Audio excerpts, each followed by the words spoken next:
السلام علیکم ورحمۃ اللہ وبرکاتہ۔ بہت ہی پیارے مسلمان بھائی اور بہنوں، میں غلام مصطفیٰ ہوں اور اب دیکھ رہے ہیں میرا چینل پیام اسلام، جس پہ میں اللہ اور اللہ کے رسول کا پیغام آپ تک پہنچانے کی کوشش کرتا ہوں۔ درس قرآن کے سلسلہ میں آج کا ہمارا سبق سورۃ النساء آیت نمبر 172 اور 173 پر مشتمل ہے۔ اعوذ باللہ من الشیطان الرجیم، بسم اللہ الرحمن الرحیم۔ لن یستنکف المسیح ان یکون عبدا للہ ولا الملائکۃ المقربون ومن یستنکف عن عبادتہ ویستکبر فسیحشرهم الیہ جمیعا فاما الذین آمنوا وعملوا الصالحات فیوفیہم اجورہم ویزیدہم من فضلہ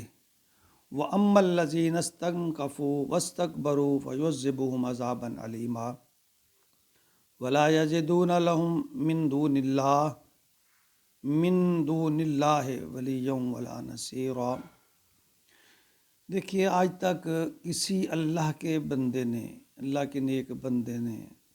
یہ نہیں کہا کہ تم میری عبادت کرو، یا مجھے اللہ کا بندہ بننے میں، اللہ کا غلام بننے میں مجھے کچھ شرم ہے، کوئی عار محسوس ہوتا ہے۔ تو جو ایسا کرتا ہے وہ فرعون، شداد اور نمرود تو ہو سکتا ہے، وہ کوئی اللہ والا نہیں ہو سکتا، یا اللہ کی کسی مسند پر فائز کوئی انسان یا فرشتہ یہ کبھی نہیں کہہ سکتا۔ اللہ نے فرمایا لن یستنکف مسیح کو تو اس میں کوئی عار نہیں ہے، ان یکون عبدا للہ، کہ وہ بنے اللہ کا بندہ، یعنی اسے اللہ کا بندہ بننے میں اسے تو کوئی عار نہیں ہے۔ ولا الملائکۃ، اور نہ ہی ملائکہ کو، تو المقربین، وہ مقربین کو اس میں کوئی عار ہے، یعنی اللہ والوں کو کوئی عار نہیں ہے کہ وہ کہیں کہ ہم اللہ کے بندے نہیں ہیں، وہ تو اس میں فخر محسوس کرتے ہیں۔ یعنی ہم بھی حضور اکرم صلی اللہ علیہ وسلم کے بارے میں کہتے ہیں کہ وَنَشْهَدُ أَنَّ مُحَمَّدًا عَبْدُهُ وَرَسُولُهُ، کہ ہم گواہی دیتے ہیں کہ محمد صلی اللہ علیہ وسلم اللہ کے بندے اور رسول ہیں۔ تو عبدیت کی جو شان ہے نا، وہ بڑی بلند و بالا ہے، بلکہ یوں کہیے کہ رسالت سے بھی اعلیٰ اور رفیع انسان ہے تو پھر وہ نبی یا رسول ہے، بندہ ہے تو وہ نبی اور رسول ہے۔ تو چنانچہ نظر مسیح کے لیے یہ کوئی عار کی بات نہیں ہے کہ وہ اللہ کے بندے ہیں۔ وَمَن يَسْتَنْكِفْ، اور جو کوئی بھی عار محسوس کرے گا، اللہ فرماتا ہے جو کوئی بھی ایسا سمجھے گا عن عبادتی، ان کی بندگی میں، اس کی بندگی میں، وَيَسْتَكْبِرْ، اور تکبر کرے گا، فَسَيَحْشُرُهُمْ إِلَيْهِ جَمِيعًا، میں ان کو اکٹھا کروں گا، قیامت کے دن پوچھوں گا۔ اللہ فرما رہے ہیں کہ کسی بھی میرے بندے کو اس میں عار نہیں ہے کہ وہ یہ سمجھیں کہ میں اللہ کا بندہ نہیں ہوں، یعنی وہ سب اللہ کا بندہ ہونے پر فخر کرتے ہیں، فخر محسوس کرتے ہیں، اور تم انہیں ہو کہ اللہ کا بیٹا بنا رہے ہو، اللہ بنا رہے ہو، خدا بنا رہے ہو۔ فَأَمَّا الَّذِينَ آمَنُوا، اور یعنی چونکہ پچھلی آیت میں بھی عیسائیوں کا عقیدہ جو تھا کا ذکر اللہ تعالیٰ نے فرمایا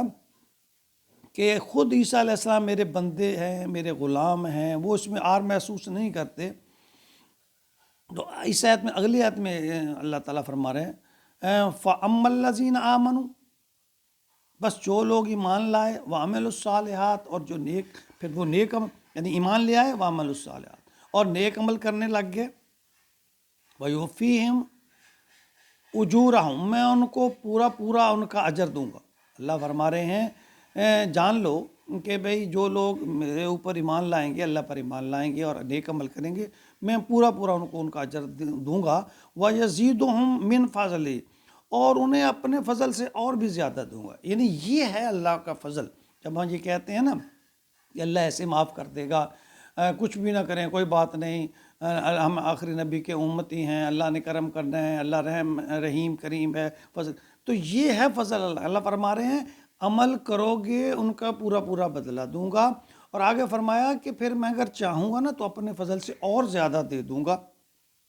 تو ایسے لوگوں کو ان کے اجر کے علاوہ یعنی جس طرح بونس ملتا ہے کہ یہی کام کرے آدمی، تو اللہ تعالیٰ فرماتے ہیں میں اور بھی انعام دوں گا۔ یا جو کہہ لیں کہ کسی بہرے کو ٹپ دے دی، کسی کو اس کی اجرت سے زیادہ تھوڑا سا ہم نے دے دیا، اس کے کام سے خوش ہو کر جو کام کرے گا نہیں تو پھر اس کو ٹپ کیسے ملے گی، اس کو اس کا اجر اور اضافی شاباش کے طور پر کیا ملے گا۔ وَأَمَّا الَّذِينَ اسْتَنكَفُوا، اور جنہوں نے آر محسوس کی، وَاسْتَكْبَرُوا، اور تکبر کیا، فَيُعَذِّبُهُمْ عَذَابًا أَلِيمًا، ان کو میں دردناک عذاب کروں گا۔ یعنی اللہ فرما رہے ہیں کہ جو لوگ ایمان لائے، نیک عمل کیا، تو اللہ فرماتے ہیں میں ان کو اجر دوں گا اور بدلہ پورا پورا بھی دوں گا اور اس سے بڑھ کے بھی دوں گا۔ اور جو لوگ تکبر کریں گے، اس بات کا انکار کریں گے، یہ شرم محسوس کریں گے کہ میں اللہ کا بندہ بنوں، تو اللہ فرما رہے ہیں فَيُعَذِّبُهُمْ عَذَابًا أَلِيمًا، ان کو میں دردناک عذاب دوں گا۔ وَلَا يَجِدُونَ لَهُم مِّن دُونِ اللَّهِ وَلِيًّا وَلَا نَصِيرًا، اور نہیں پائیں گے اپنے لیے اللہ کے مقابلے میں کوئی حمایتی مددگار۔ اللہ فرماتے ہیں اللہ کا مقابلہ کون سے کر سکتا ہے؟ کہ اللہ کے مقابلے میں اگر اللہ چاہے گا خدا نہ خواستہ ان کو سزا دینا، تو کون ہے جو مجھے روک سکتے ہیں؟ یعنی اسی طرح دیکھیں یہودی جو ہیں وہ عزیز کو، حضرت عزیز علیہ السلام کو اللہ کا بیٹا، اور عیسائی جو ہے حضرت عیسیٰ علیہ السلام اللہ کا بیٹا گردانتے رہے، تو اللہ نے یہاں متنبع کیا ہے اور قرآن مجید میں اس بات کو بڑے واضح الفاظ میں اس کی تردید کی ہے، اور کئی جگہ پہ کی ہے کہ جب سورۃ اخلاص کو دیکھیں اللہ تعالیٰ فرماتے ہیں کہ قل هو اللہ احد، اللہ ایک ہے، اللہ الصمد، لم یلد ولم یولد، نہ وہ باپ ہے نہ بیٹا ہے۔ سورۃ انبیاء میں فرمایا وقالوا اتخذ بأمرہ ولدا سبحانہ، یعنی اللہ تعالیٰ سبحانہ عباد مکرمون، یا عباد مکرمون، کہ اے لوگو تم کیا کرتے ہو کہ اللہ کے سوا جو ہے وہ شریک ٹھہراتے ہو۔ سورۃ غافر آیت نمبر 60 میں اللہ نے فرمایا ان الذین یستکبرون عن عبادتی سیدخلون جہنم داخرین، جو لوگ میری عبادت سے تکبر کریں گے وہ ذلیل اور رسوا منہ موڑیں گے، تو میں انہیں ذلیل اور رسوا کر کے جہنم میں پھینک دوں گا۔ تو ہمارے پاس اور کوئی چارہ نہیں ہے کہ ہم ہیلے بہانے کریں، اللہ کے رسول کی اتباع اور فرمان برداری نہ کریں۔ دیکھیں ہمارے نبی تو اللہ معصوم ہونے کے باوجود، ایک کامل اور اکمل انسان ہونے کے باوجود اللہ کی بارگاہ میں کھڑے ہو کر راتوں کو رویا کرتے، اور ہم ہیں کہ بس یہ اللہ تعالیٰ کیا نبی پاک صلی اللہ علیہ وسلم کو اللہ کی رحمت پہ یقین نہیں، اللہ کی فضل پہ یقین نہیں، وہ نہیں جانتے، تو پھر اتنی مشقت میں انہوں نے اپنے آپ کو ڈالا۔